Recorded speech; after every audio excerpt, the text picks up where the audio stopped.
Source for everything paranormal. Para X. The views expressed and the opinions given by the individual host and their guests do not necessarily reflect those of Para X, its affiliates, or its sponsors.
Merry meet and blessed be, heed the words I call to thee.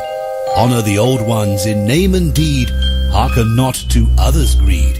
Pray to the moon when she is round, luck with you shall then abound. Respect the earth, the sky, the sea, as you will it, so mote it be. Welcome to Stirring the Cauldron on the Para X Radio Network. And now, here's your host, Marla Brooks. Merry meet and welcome to the show, everybody, and a very interesting one it's going to be. My guest tonight is author Robert Sullivan IV, and he's written, amongst others, two wonderfully interesting books called Cinema Symbolism 1 and 2, which are guides to esoteric imagery in popular movies. Aside from being an author, he's a Freemason, a philosopher, an antiquarian, a historian, a mystic, a theologian, a lawyer, and he's been heard on numerous TV and radio shows. And I'm looking forward to delving into the book, so let's get started because there's a whole bunch of good stuff there. Hi, Robert, and welcome. Hey, Marla. Thank you for having me on Stirring the Cauldron tonight. It's my pleasure to be here, and thank you for that introduction. I'm looking forward to the conversation tonight. I know, I'm rubbing my hands together. We're going to get into some good stuff. Now, you say in the book that esoteric symbols and themes are right before our eyes, but we haven't really trained ourselves to see them. And that makes me wonder where your eagle eye for catching on to these images comes from. Yeah, it's a good question. It comes from Freemasonry. It comes from my involvement in the Masonic Lodge. I've been involved in Freemasonry for over 20 years. And going through the Masonic degrees and the rituals specifically, what it taught me, I don't know if it taught me, that's maybe not the correct word I'm looking for, but when I went through it, I knew there was more there than what met the naked eye.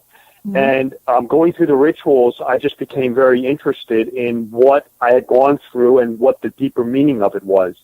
And it really, as crazy as this is going to sound, it's really not found in the lodge itself. You have to go looking for it in books, in these old, leather-bound books written by these Masonic philosophers like Albert Mackey, Albert Pike, Manly P. Hall, where you can really start piecing together what the symbolism means. And it was really through this and the study of this Masonic esoteric symbolism that when I was doing this, my first book was about Masonic symbolism. In doing this for 20 years, I took this wisdom this knowledge of dissecting esoteric imagery, esoteric symbols, esoteric themes that I was finding in the Masonic Lodge, and that you'll find in practicality, in the real world, in society. You'll find these symbols and these templates all over the place. I essentially turned this eye on Hollywood, and what I noticed was that Hollywood was also incorporating into their films these similar themes, these similar imageries, whether it be occult or kabbalistic or esoteric or Masonic. Each movie, what I do is each movie is different. There's no universal broad brush that they paint with.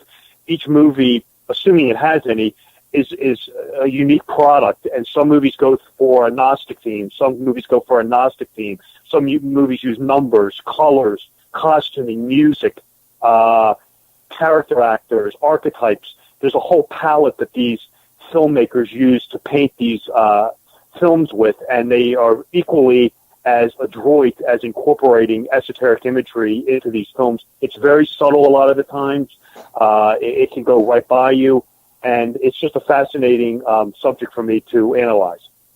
Yeah, and we're going to delve into that a little bit deeper. But just to prove the point that we don't, as people, always see and know what we're looking at, let's talk a second. Well, two things. One, like the Starbucks coffee logo is a kind of a replica of the legendary female spirit Melusine. But here, the thing that I completely got lost in, and I really didn't know it, and I talked to somebody today who did, but the Beatles' Abbey Road album cover. I mean, I found that absolutely fascinating because I had no clue that it was depicting a funeral march. I had no clue that it reinforced, the Paul McCartney death rumors. And just for those who don't know, I can say it really quickly. In the picture, John Lennon leads a group as God, wearing heavenly white. Ringo Starr follows next, representing a mourning sexton, clothed in black. And then Paul follows. But being dead, his eyes are closed, he's barefoot, and he who is left-handed is unnaturally holding a cigarette in his right hand, and he's kind of out of step. And then George Harrison is the gravedigger dressed in the back, workman denim, who is tasked to bury the corpse. And honestly, when I saw that, I mean, it's really thought-provoking imagery, and that's what your books are all about. They serve as a reminder that in some cases we look, but we don't always see, correct? I couldn't agree with you more. I think you said it perfectly. And yeah, this material, you will find it in films. Like I said, you will find it in Masonic lodges. You will find it, you can look at it in college templates, at logos, in advertising. You'll find it in the music industry. It really is transcendent. And the Beatles, the Paul is dead thing. That's one of the smoking guns. Was the Abbey Road cover with Paul as the corpse out of step. And when you, some of the other Beatle albums, too, I do think I talk about it maybe in one or two of the books. A lot of the albums with the Beatles reinforce this idea of Paul being the odd man out. Like on Sgt. Pepper, on the back of the cover, he's the only one back, not facing frontwards, he's backwards. On the front cover, what's some of the stuff? He's holding a clarinet, which is the only instrument not found in a marching band. So a lot of the stuff with the Paul is dead. Paul is always being presented as the odd man out. And, like a Magical Mystery Tour, if you fold open the inside cover on Ringo's drum, on the bass drum, it says the Beatles 3, and Paul's standing next to it with his shoes off and his eyes closed, it reinforcing this idea that he's dead, or that it's a stand-in, and, Paul's a corpse. So, yeah, I mean, when you deal with esoteric imagery, you'll find it in film, but yeah, you'll find it in the music industry as well, no doubt about it. And you're absolutely right. It sits right before your naked eye a lot of times, and you have to have a trained eye to see it. That I totally agree with. Yeah, it gets your mind working really, really well. And now when I watch movies, I've got to look for things. But so you write about movies from things like Star Wars to Harry Potter, Back to the Future to A Fistful of Dollars, and everything in between. How did you decide which movies you would include in the books, or maybe you're just gearing up for number 3? Right. That's a good question. And one of the answers I can give for that is, for starters, the imagery has to be present in a movie. Not all movies incorporate esoteric imagery, so I only talk about movies and analyze movies that I know that this is going on inside of or being presented on the big screen. I don't analyze. If there's nothing to analyze, I don't really talk about the film. So I analyze movies that I know that imagery and esoteric themes are going on in. And, it's one of those, I guess the movies find me. I don't find the movies. So, when I do this study, I do have the 2 books and I am actually working on part 3 right now. It's interesting because, you really never know what a movie holds for you. For instance, in Cinema Symbolism 3, both movies have esoteric imagery in them, but back at the end of 2018, I watched 2 movies back to back, and one of them I thought was going to be overloaded with esoteric imagery, and the other one, and this is based, of course, seeing the advertisements, it's, the promotional material, and the other movie I thought was probably not going to have much. The 2 movies were the remake of Suspiria, which came out in the autumn of 2018, and the other movie was the Halloween 2018. This is kind of like a sequel to the original one. And I kind of, based on the advertising, I thought that Suspiria was going to be overloaded with the imagery, and the Halloween probably wasn't going to have much. It was the exact opposite. Halloween was just so overloaded with stuff and just so, all kind of things going on inside of it. And Suspiria has some, but it's more, it's a little more droll, and he kind of tips you off as to what he's going for. I like the movie, and it does have esoteric imagery, but not as near as the level as the Halloween movie. So, it can surprise you, but I really only analyze movies that I can identify that this is occurring in these esoteric themes, this imagery, and then it's a study in, well, what are they going for? I start large, and then I go small. Is it a Gnostic movie? Is it an alchemical movie? Once I get the generic or the larger idea of what the movie is going for, then I can start zeroing in on the details, and that's when I know what I'm looking for. And you're really good at the details. Now, there were several movies that I really kind of didn't expect to see in the book, and one of which was Back to the Future. Let's talk about the imagery that I've overlooked in that movie. Yeah, well, this is a really interesting study, the Back to the Future movies. This has a lot going on in it. It's very multi-layered.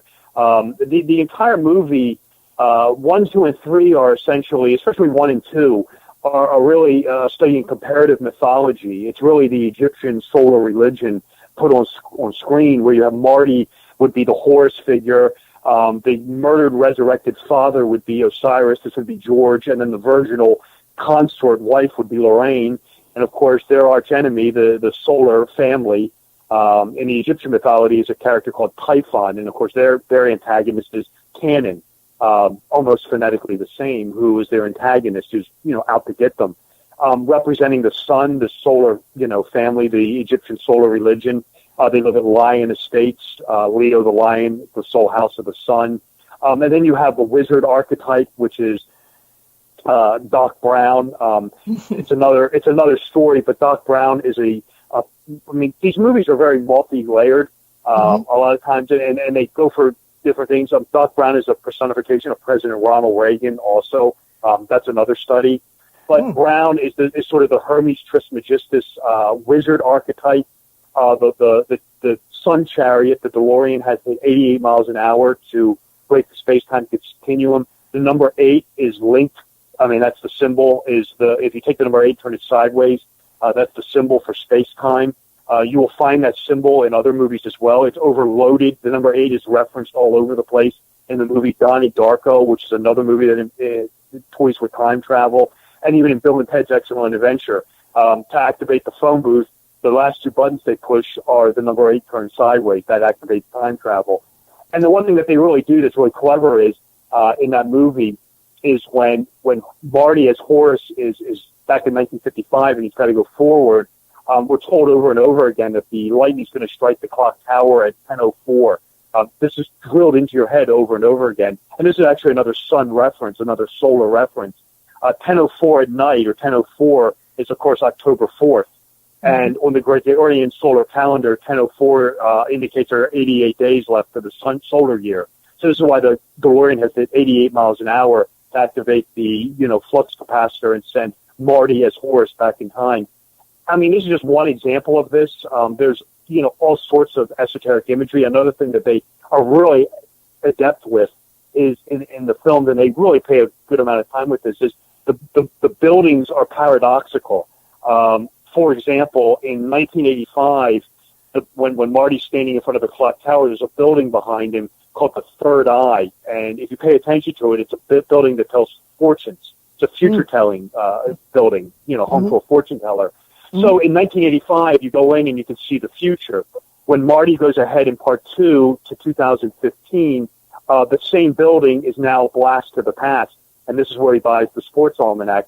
So in the future, it houses the past. In the present, it sees the future.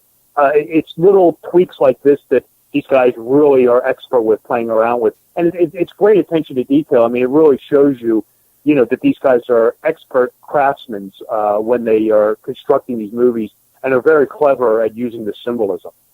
Well, that's it. But do you think that the symbology in many of these films that you've written about in the book is deliberate, or do they follow the theory that esoteric iconography appearing in film unintentionally is the result of what's termed collective unconscious? Yeah, I think it's a great question. I think that in most movies it's intentional. Something like that is clearly intentional. One thing that you can always look at is if a movie plays around with numbers. Numbers really don't lie. Now, they can be used for different meanings, but a lot of times they will tip you off as to what the movie makers are going for. So my belief in doing this, I would say a solid 90 to 95% of it's intentional. However, we always have to allow, there's an exception to every rule, and we have to allow for that. We have to, understand that not all this stuff could be intentionally placed. It could be occurring there by happenstance. And if that's the case, then, how could some of this stuff that's so, that seems so expert, just be turning up? And in that case, I think you have to turn to the world. So if symbolism is turning up and it's reinforcing these esoteric themes, and the movie maker comes on and says, "Oh, I never intended that," then you have to ask the question, well, how did it get in there? And for that, we turn to the world of Carl Jung, of Plato, who theorized the theory of forms, the collective unconscious. And this has to do with the archetypes and how this imagery is embedded in our subconscious mind.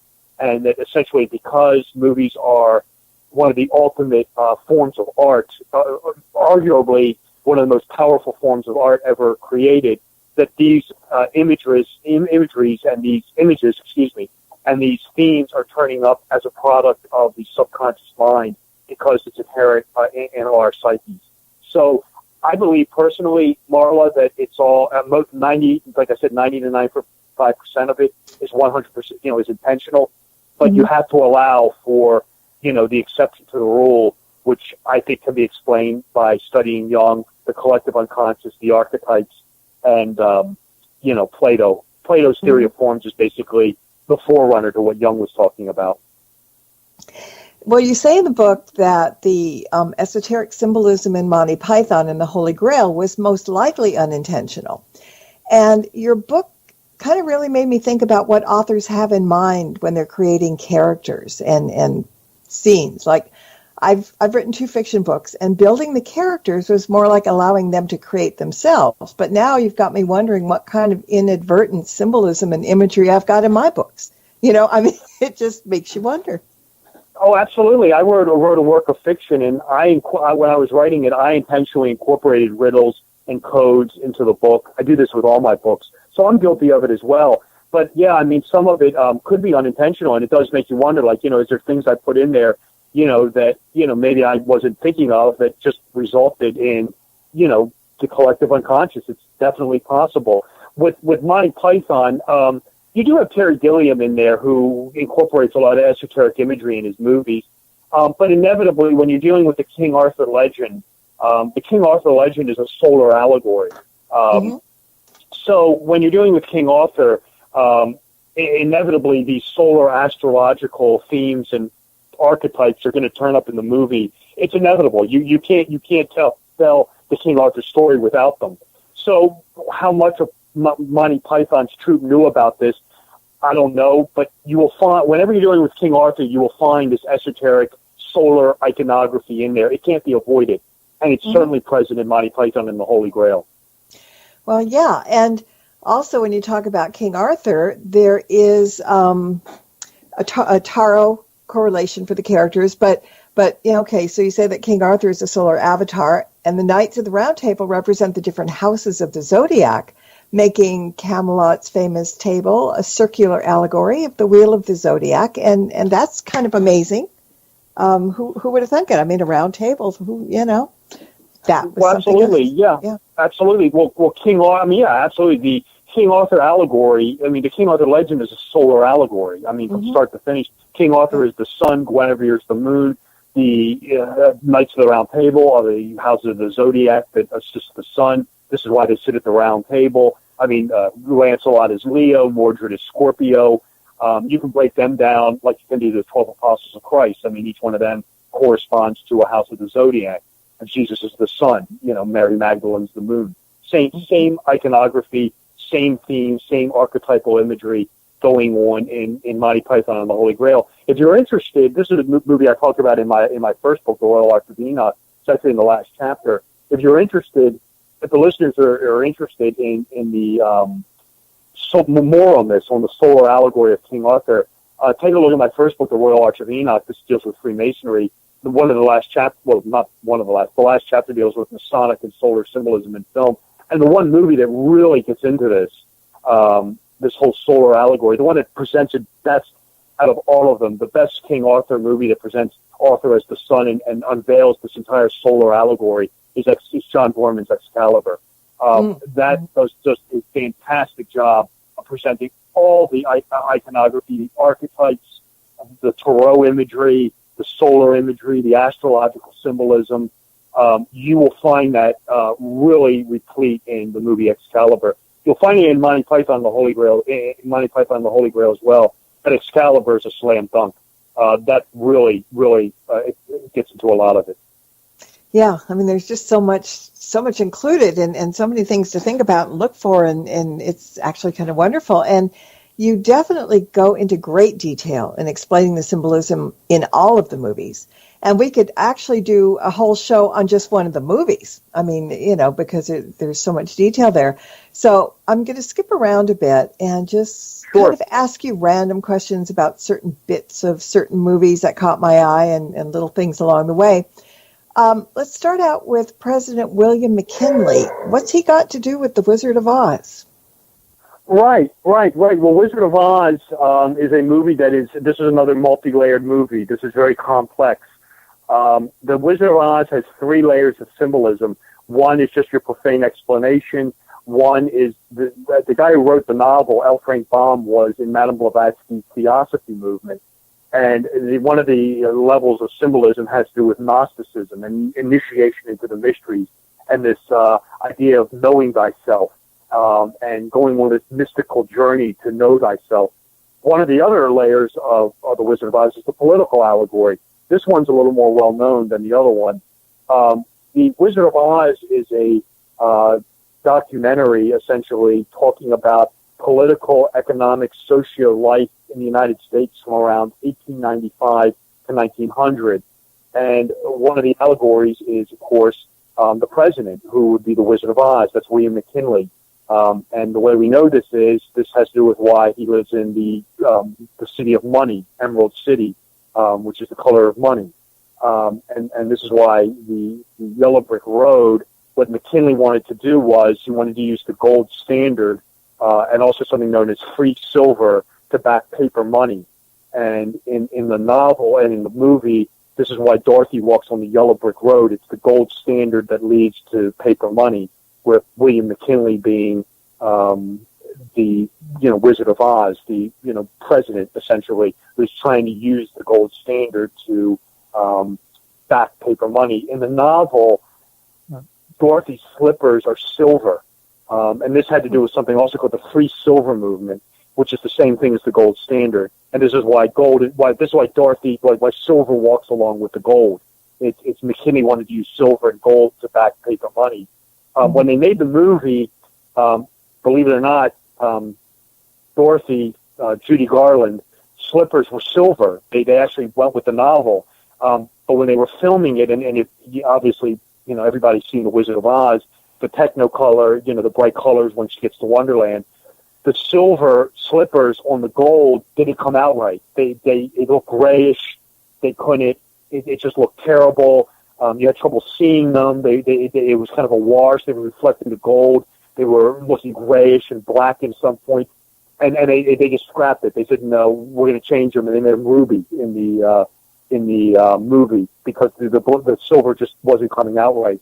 But no, one of the layers of symbolism in Wizard of Oz is this political allegory. And of course, just to wrap up, I mean, the scarecrow would be the American farmer. The Tin Man is the American laborer. In 1895, 1896, there was a Great Depression, and a lot of laborers were laid off. And this is when they find Tin Man is immobile, and the laborer was put back to work by things like Standard Oil. Of course, this is why in the movie, the Tin Man, and the novel, the Tin Man has to be oiled up to get it moving again. It's a reference to Standard Oil Company. And then the Cowardly Lion is, Eugene Debs, the socialist challenger to President McKinley or William Jennings Bryan. These were guys who had all bark, no bite, they were soundly defeated by McKinley in 96 and 1900. So the entire movie and the story is also a political allegory. I get into this in the book as well. And it's a fascinating study. You got a lot going on in The Wizard of Oz. Yeah, I mean, now it's reminding me of Charlotte's Web or Animal Farm, I mean, all these things that on one level you see just a sweet story about animals or whatever, scarecrows, and then if you delve deeper into it, there's a lot of layers you get to go through. And you don't have to, I mean, that's the good thing. But, somebody said in chat, maybe even Alice in Wonderland has its share too. So. Oh, absolutely. No, that's another one. Alice in Wonderland is essentially the Wizard of Oz, like a forerunner to it, where the girl, it's the same thing. It's a Gnostic journey, where, she's going on this trip of enlightenment. She goes underground. Dorothy goes upwards. And, Alice in Wonderland has a lot of Gnostic overtones as well. No doubt about it. I would totally agree with that. Yeah. We've got so much symbology to talk about. Let's do one more thing before the break. I want to talk about a couple of characters that prove the point that we can look but we don't always see. And let's begin with Papa Smurf. Now, the visual similarities between him and Karl Marx are obvious, but then you wrote about how the Smurfs symbolized the perfect socialist Marxist society. And since all the people work without pay, the Smurfs they wear identical outfits, they live in rent-free generic uniform housing.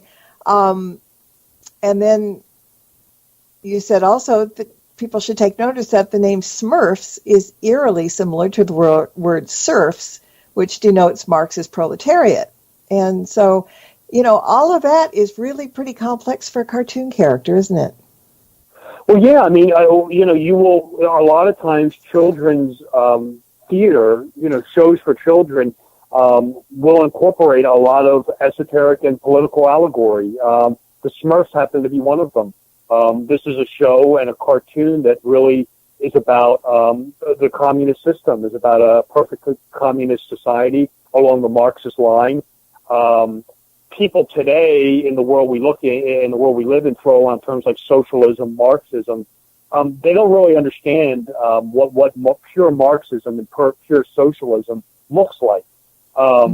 In a pure, you hear these guys talking on, and I'm not casting aspersions on political candidates. That's not what I'm talking about is. But these guys talking about, well, your socialist system is, we'll have Medicare for all, Medicare for all. This isn't what Marx said.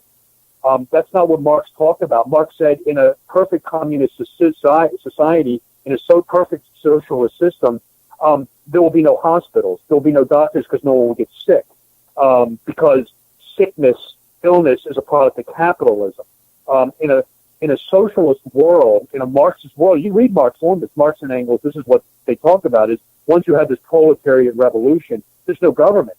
There's no crime, there's no police, there's no military. There are no ills in society. All the ills are gone because all the ills, disease, including disease, there's no hospitals. No one will get sick anymore. This is what Marx said because once you rid the world of capitalism, sickness, illness, disease, war, crime go with it. So in a perfect socialist system, there's no hospitals, there's no doctors, there's no police, That doesn't exist. So when you hear people today talking about socialized medicine, it's an oxymoron. There's no such thing because there would be no need for in the Marxist system, under a socialist system, there'd be no need for a hospital because no one gets sick anymore. And this is what you have in the Smurfs. The Smurfs really are the perfect view of what a communist society looks like. They all live in rent-free housing. The houses are all identical. No one gets sick. There's no money. There's no crime. And, everybody does each according to their own. You've got the guy who grows the food for everybody, the guy who reads the poetry, the guy who teaches the kid. Then you've got Papa Smurf, who is kind of like the de facto, sort of overseer of the little society, who kind of dispenses advice, and that's it. And then you have Gargamel. You can look at Gargamel as a couple ways. You can look at him as either Nazi Germany, dressed in black. The cat is named Azrael, which is the spirit of death, who is always trying to mess with them and kill them, and mess with them. Or you can look at him as materialism. You can look at him as a product of the United States. I mean, who are the arch enemies of the communist world? It's Nazi Germany and America. So you can look at that as both ways. But it's interesting because I'll just wrap up on this. The movie has all sorts. I mean, the cartoon and the show had all sorts of esoteric imagery in it. I mean, Smurfette is created as an alchemical golem. A lot of people don't know this. She's actually created of a lump of clay using black magic to go in and destroy the Smurf village. She gets transformed into the blonde-haired Smurfette by Papa Smurf. So you have a lot of alchemical, occult, political allegory going on in the Smurfs. Really interesting, fascinating study to me. It is. All right, we're going to take a quick break, about 2 minutes, guys, so hang in there, and we will be right back. Stirring the Cauldron will be right back, so don't go away. If you end up with webbed feet, remember, you've been warned. Hey, Johnny, who was that man I seen you talking to on the stoop a while ago? He looked kind of shady. Hey, don't you be calling my friend shady. For your information, that was the hitman. Hey, didn't your probation officer tell you to stay away from criminal-type poisons? The hitman ain't no criminal-type poisons. He's a DJ. Sure, Johnny. He's a DJ, all right. A DJ with an itchy trigger finger. He ain't got no itchy fingers neither. He plays records, oldies. He's got his own show called The Time Tunnel on PhilliesFlashbacks.com. Oh, I'm getting a Philly flashback, all right. Remember the night we drove into Philly in your new car and you wasn't paying no attention and drove right into the back of that paddy wagon, sprung the lock, and out jumped Vinny the Enforcer? Now that was a hitman. A real criminal-type poison. Trixie? What? I'm down to my last knife and you're getting on it. Don't miss The Time Tunnel every Wednesday from noon till 3 p.m. Eastern at PhilliesFlashbacks.com. From Haunted Road Media comes an exciting new novel by author Marla Brooks, Soul Connection, A Deadly Obsession. Two lost souls, ripped apart by murder in another century, find each other again in the present, only to discover that the murderer has followed them through time. Can their love save them, or will history repeat itself? Find out in this captivating new novel by Marla Brooks, Soul Connection, A Deadly Obsession. Available now on Amazon.com and at BarnesandNoble.com. Welcome back to Stirring the Cauldron. Once again, here's your host, Marla Brooks.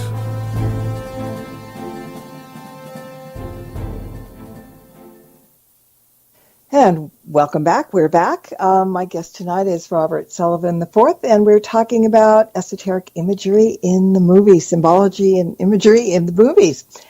And before we went to break, we were kind of talking about Smurfs and characters. And, let's talk again a little bit more.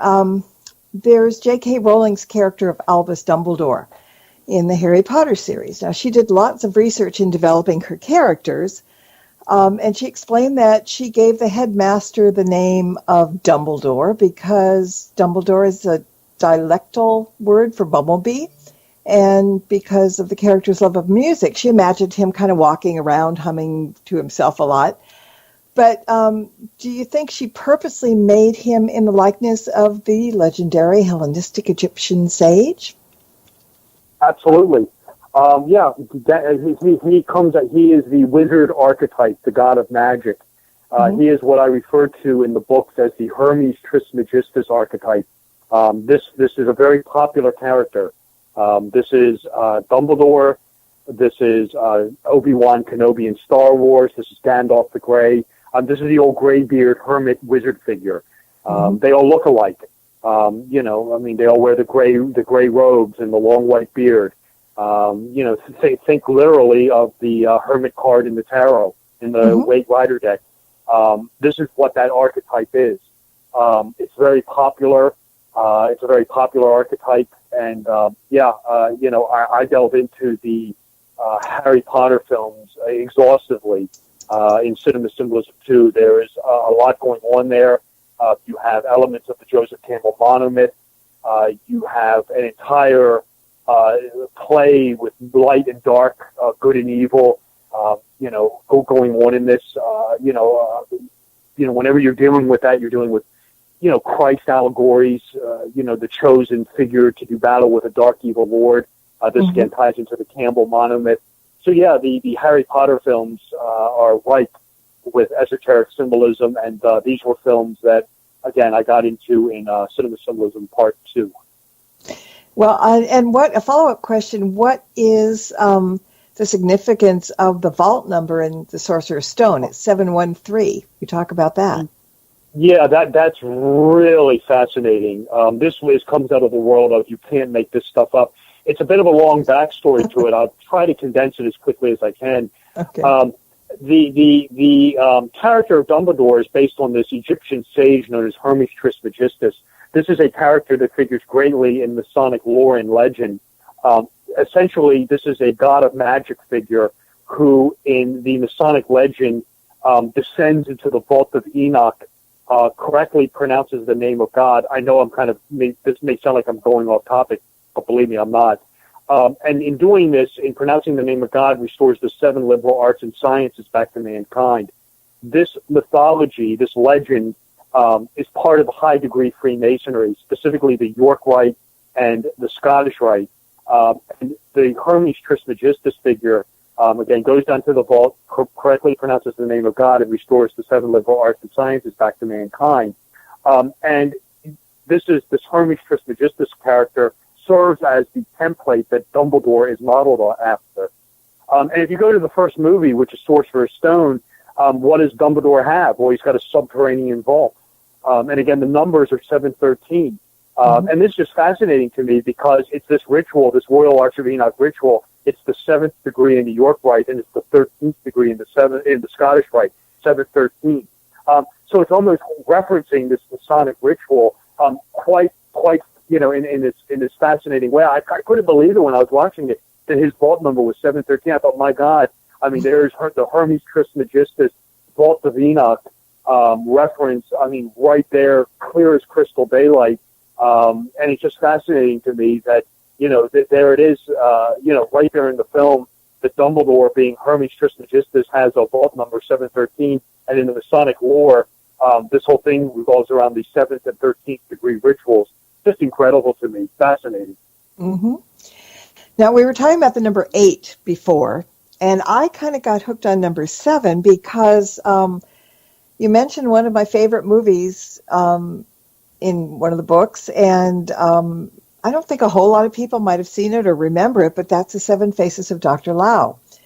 And when you talk about the number 7, as in the 7th degree of the rite of Freemasonry, the number 7 is also, in numerology, the seeker, the thinker, the searcher of truth. The 7 doesn't take anything at face value. It's always trying to understand the underlying hidden truths.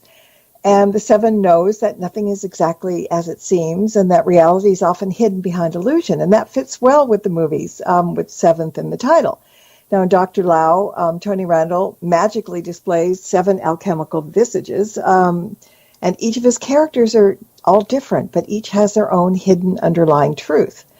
Then there are the 7 colors of the rainbow, another movie, which Dorothy Gale must go over to experience the magical land of Oz. There's 7 brides for 7 brothers. There's the Magnificent 7. There's Snow White and the Seven Dwarfs, and nearly 100 other, I looked, there are nearly 100 other movies with 7 in the title, and this is really, really good stuff to ponder.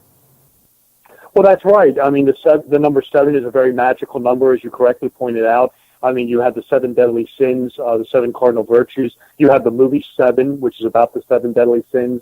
And, yeah, I mean, it's a very powerful number, 7 days of the week.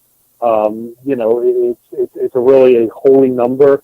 You get into this, you know, in Masonry and in various religions, the Abrahamic faiths. The number 7 is constantly turning up, you know, as a divine number. And, you know, when you're dealing with these movies, one of the things I'm always asked all the time is, why are these movie makers doing this? What's their motivation for putting this esoterica into films? One of their motivations is literally to turn it into mythology, to turn it into what you could categorize as divine artwork. You know, what I would say it's akin to is, I was just on another show and I was talking about this, is it's the same way an architect would use sacred geometry in a building, whether it be the golden ratio or the Vesica Pisces, you know, or flying buttresses, or, you know, these sacred ways of building, the cityscape, the alignments to the stars or to the moon or to the sun or to these heavenly bodies. Since they're closer to God, you know, we're drawing down their spiritual energy. Yeah, and it's the same thing with movies. I mean, by incorporated this mysticism, whether it be numbers or things related to Kabbalah or the archetypes or Christ imagery. You know, a lot of times, you know, one thing that Hollywood is constantly being beat up for is that it's very lewd or crude. You know, I can't tell you how many times the Christ figure or the Christ archetype turns up in film. It's very popular. A lot of people don't seem to be aware of this, but the Christ Savior figure, you know, is very popular in Hollywood. He goes by a lot of people. But no, they draw upon this. These filmmakers, these movie makers are very expert with using divinity, divine numbers, divine symbolism in their film. And like I said, it really resonates. It's really a form of mythology making. I mean, you know, look, you know, let's be honest. I mean, you know, Star Wars as it is today, I mean, is really American mythology. I mean, you know, if there isn't a person out there that doesn't know it in some form or fashion, I mean, there's a reason for that. This film draws on a lot of biblical imagery, a lot of archetypal imagery, the sun, the moon, light, dark. These movies are, you know, overloaded with this stuff, and it resonates. And not to mention the fact that it draws people in. You know, like I said, you're dealing with the subconscious mind, and it's no wonder they're making money hand over fist with these films. It's very powerful imagery. Well, let's talk about the name Luke Skywalker. Where is that derived from? Well, that's right. I mean, the Star Wars movies are, again, you have the idea of light versus dark, good versus evil. You have the character in episodes 4, 5, and 6. Luke Skywalker is a personification of the sun. The name, you know, think Apollo or Helios or Horus. The name Luke comes from the Latin lux, meaning light. What light walks across the sky? The sun. In comparative mythology, this would be Apollo, you know, who has the lunar sister Diana and her darker version Hecate. You know, well, who's Luke's sister? Well, it's the moon, Leia, who runs around in the white robes of the moon. Again, we turn to comparative mythology.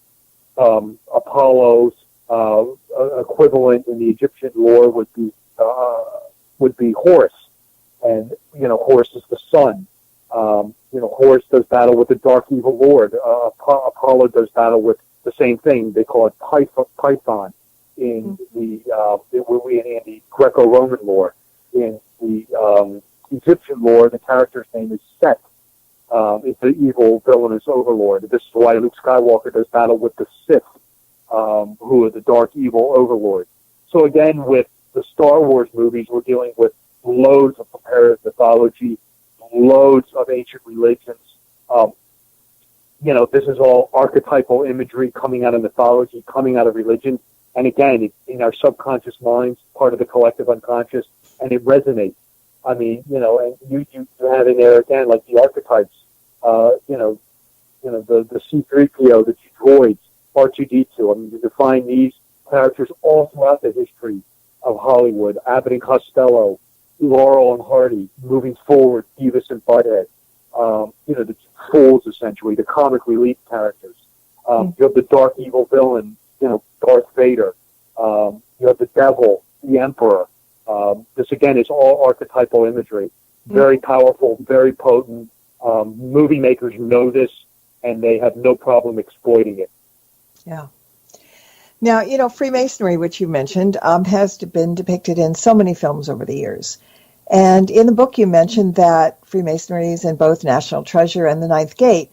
But I'm just guessing that may be the tip of the iceberg as far as Freemasonry is concerned in both books, because there are so many films made over the years, both overtly and sometimes covertly. Now, as a Freemason yourself, why do you think Freemasonry is so mysterious to those on the outside? I mean, I read somewhere that it's the world's largest secret society, and even family members of Masons in many cases aren't too savvy about what's going on. I mean, my grandfather was a Mason, but my whole life he never spoke about it. And after he died, I found this coin, this silver coin about the size of a 50-cent piece that was apparently the 100th anniversary of the lodge that he was in Kansas City, Missouri. I mean, he would, have a tie clip with a Masonic symbol, cufflink, something like that.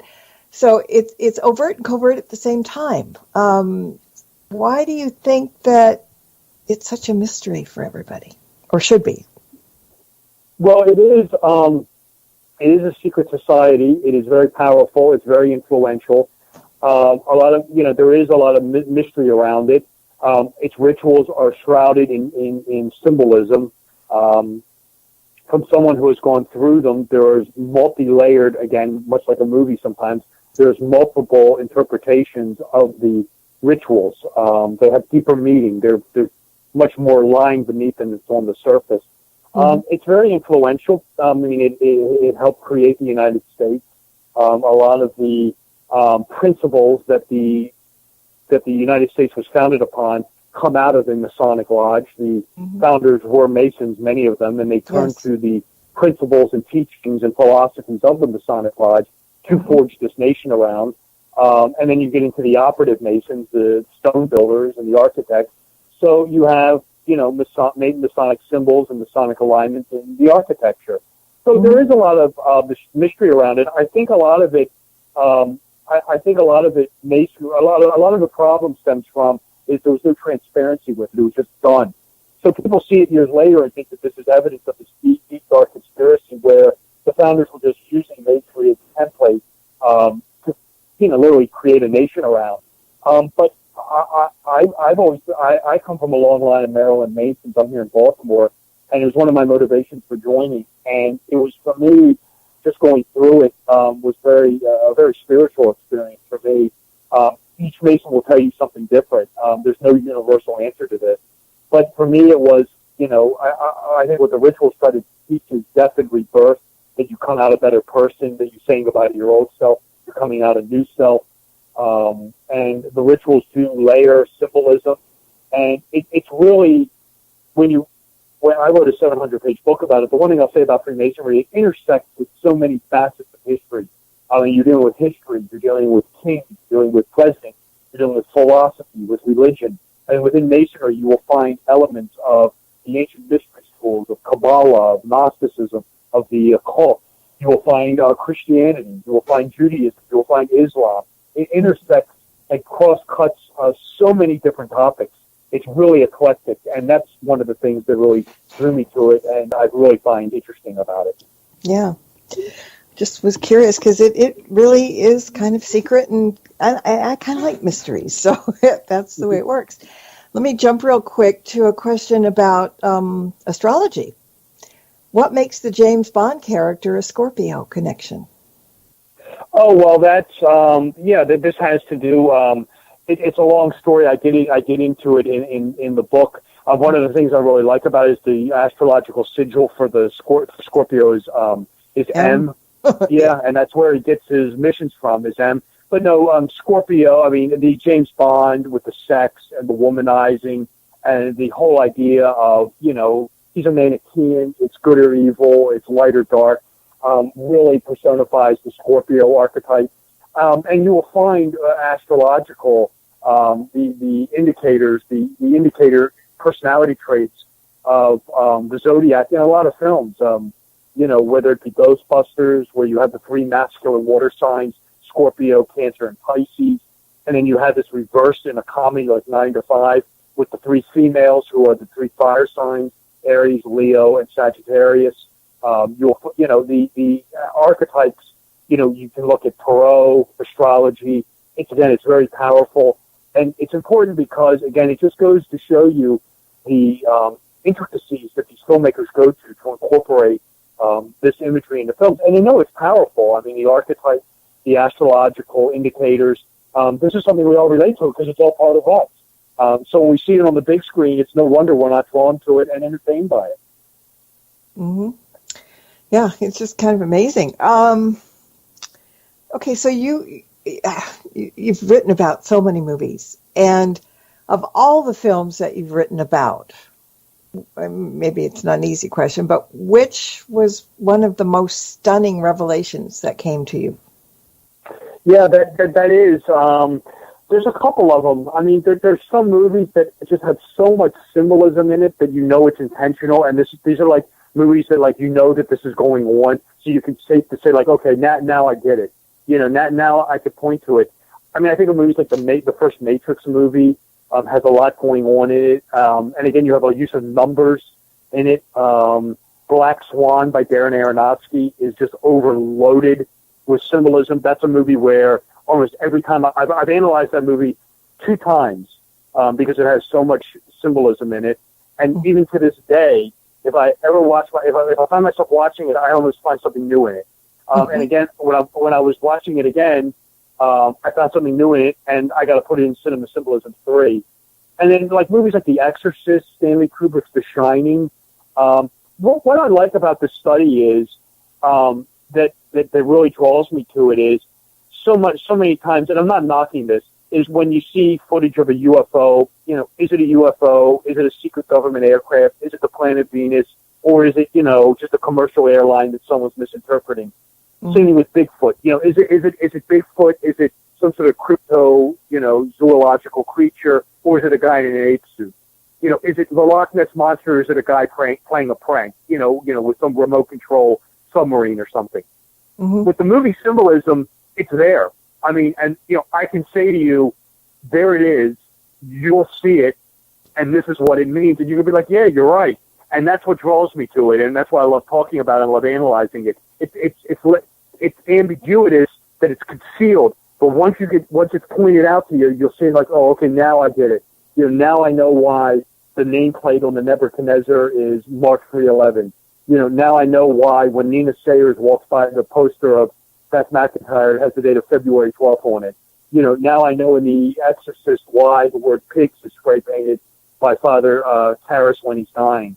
You'll find it and you'll see and you'll understand why it's there, and you understand that it's intentionally there, and it's not. There's no confusion about it. You're not going to think to yourself, oh, is this a guy running around in nature? No, it's there. You'll see it, and this is what it means. Does it ever, now that when you watch a new movie, is your mind focused on looking for things, and does that detract from the story that you're watching, or do you just watch the movie happily and things jump out at you? It's both. It's both. I sometimes, a lot of times when I watch the movie, I can just watch it for entertainment value. Sometimes I can't help myself, and I'll just have to make a note about it, especially if I see something that really jumps off the screen at me. Mm-hmm. I will say this to you, that this analysis cannot really be done in a movie theater because the movie has to be watched multiple times. I can't tell you, you watch a movie and you see something and it might relate to something at the beginning. See, jumping around in the movie forward, backward. And in a movie theater, I can't sit there and take notes. It's too dark.